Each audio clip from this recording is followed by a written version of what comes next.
पारंपरिक पोशाख परिधान केलेले शहरवासी, भगवे ध्वज, फेटे, स्कार्फ, टोप्या, पारंपरिक वाद्ये व आधुनिक ध्वनी यंत्रणेचा गजर, आकर्षक विद्युत रोषणाई आणि जय श्रीराम चा जयघोष अशा जल्लोषी वातावरणात सकल हिंदू समाजाने रविवारी सायंकाळी शहरातून शोभायात्रा काढली.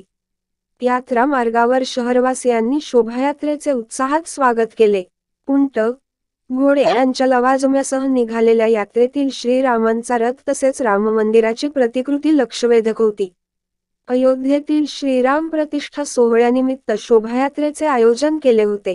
बिंदू चौकात करवीर पीठाचे शंकराचार्य श्री विद्यानृसिंह भारती यांच्या हस्ते शोभायात्रेचे उद्घाटन झाले.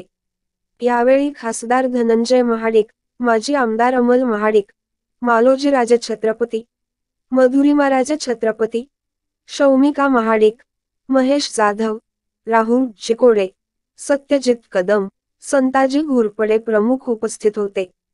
खासदार महाडिकांचा ठेका ध्वनी यंत्रणेवर लावण्यात येणाऱ्या श्रीरामांच्या गाण्यांवर खासदार धनंजय महाडिक तसेच इतर कार्यकर्त्यांना ठेका धरण्याचा मोह आवरता आला नाही. बिंदू चौकातही जय श्रीरामबरोबर जय शिवाजी, जय भवानी अशा घोषणाही दिल्या.